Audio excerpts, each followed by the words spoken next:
ಅನ್ಯಜಾತಿಯ ಯುವಕನನ್ನ ಪ್ರೀತಿಸಿ ಓಡಿ ಹೋಗಿದ್ದ ಯುವತಿಯನ್ನ ತನ್ನ ತಂದೆಯೇ ವಾಪಸ್ ಕರೆಸಿಕೊಂಡು ಮರ್ಯಾದಾ ಹತ್ಯೆ ಮಾಡಿರುವಂತಹ ಶಂಕೆ ವ್ಯಕ್ತವಾಗಿರುವಂತಹ ದುರ್ಘಟನೆ ಜಗಳೂರು ತಾಲೂಕಿನ ಬಿಸ್ತುವಳ್ಳಿ ಗ್ರಾಮದಲ್ಲಿ ನಡೆದಿದೆ. ಜಗಳೂರು ತಾಲೂಕಿನ ಬಿಸ್ತುವಳ್ಳಿ ಎಂಬ ಗ್ರಾಮದಲ್ಲಿ 23 ವರ್ಷದ ಅನಿತಾ ಎಂಬ ಯುವತಿಯ ಶವ ಪತ್ತೆಯಾಗಿರುವಂತಹ ಘಟನೆ ನಡೆದಿದ್ದು, ಕಳೆದ 15 ದಿನಗಳ ಹಿಂದೆ ಅನಿತಾ ಬೇರೆ ಜಾತಿಯ ಯುವಕನನ್ನ ಪ್ರೀತಿಸಿ ಮನೆಯಿಂದ ಓಡಿ ಹೋಗಿದ್ದಳು.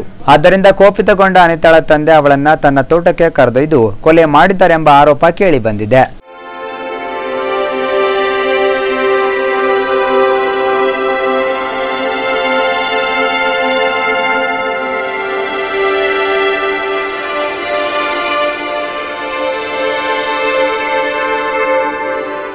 ಈ ವೇಳೆ ಎಎಸ್ಪಿ ಉದೇಶ್ ಅವರು ಮಾತನಾಡಿ, ಕಲೇಶಪ್ಪ ಎಂಬ ವ್ಯಕ್ತಿ ಅನಿತಾಳನ್ನ ಸಿಮ್ ಕೊಡಿಸುವ ನೆಪದಲ್ಲಿ ಕರೆದೊಯ್ದು ಅವರದೇ ಆದ ಅಡಿಕೆ ತೋಟದಲ್ಲಿ ಅವಳ ವೇಲ್ನಿಂದ ಕುತ್ತಿಗೆಗೆ ಬಿಗಿದು ಕೊಲೆ ಮಾಡಿದ್ದಾರೆಂದು ತಿಳಿದಿದೆ.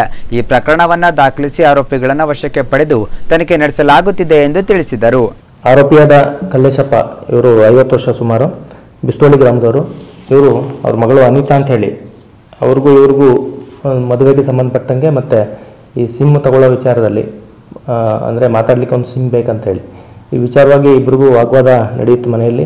ಅದಾದ ನಂತರ ಸಿಮ್ ಕೊಡಿಸ್ತೀನಿ ಅಂಥೇಳಿ ಅವರು ಕಲ್ಲೇಶಪ್ಪನವರು ಅವ್ರ ತಂದೆ, ಅಂದರೆ ಅನಿತಾ ಅವರ ತಂದೆ, ಯಾರು ಸತ್ತಿದಾರಲ್ಲ ಅನಿತಾ ಅಂಥೇಳಿ ಆ ಹುಡುಗಿಯ ತಂದೆ, ಇವರು ಆಕೆನ ಸಿಮ್ ಕೊಡಿಸ್ತೀನಿ ಅಂಥೇಳಿ ಕರ್ಕೊಂಡು ಹೋಗ್ತಾರೆ.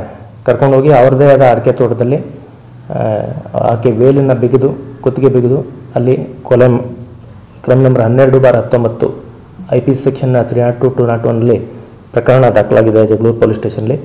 ಇದಕ್ಕೆ ಸಂಬಂಧಪಟ್ಟಂಗೆ ಅವರ ಹುಡುಗಿ ಚಿಕ್ಕಪ್ಪ ಕುಬೇರಪ್ಪನವರು ಕಂಪ್ಲೇಂಟ್ ಕೊಟ್ಟಿದ್ದಾರೆ. ಇದು ಜಗಳೂರು ಪೊಲೀಸ್ ಸ್ಟೇಷನ್ ಲಿಮಿಟ್ಸಲ್ಲಿ ಜಗಳೂರು ಪೊಲೀಸ್ ಸ್ಟೇಷನ್ಲಿ ಪ್ರಕರಣ ದಾಖಲಾಗಿದೆ. ಇದು ತಾವೇನು ಹೇಳ್ತಾ ಇದ್ರೆ ಅದು ಇನ್ವೆಸ್ಟಿಗೇಷನ್ಲಿ ಬಯಲಿಗೆ ಬರಬೇಕು. ಅದರ ಇನ್ವೆಸ್ಟಿಗೇಷನ್ ನಂತರ ಅದು ಗೊತ್ತಾಗುತ್ತೆ. ಈಗಾಗಲೇ ತನಿಖೆನ ಸ್ಟಾರ್ಟ್ ಮಾಡಿದ್ವಿ. ಇನ್ನು ಅನಿತಾಳ ಈ ಸಾವಿನ ಪ್ರಕರಣವು ತನ್ನ ತಂದೆಯ ಕೊಲೆ ಮಾಡಿದ್ದಾರೆಂಬ ಆರೋಪ ಕೇಳಿ ಬಂದಿದ್ದು, ತನ್ನ ಮಾತಿಗೆ ಬೆಲೆ ಕೊಡದ ಕಲ್ಲೇಶಪ್ಪ ಮರ್ಯಾದೆ ಹತ್ಯೆ ನಡೆಸಿದ್ದಾನೆ ಎನ್ನಲಾಗಿದ್ದು, ತನಿಖೆಯ ನಂತರ ಸತ್ಯ ಹೊರಬರಲಿದೆ.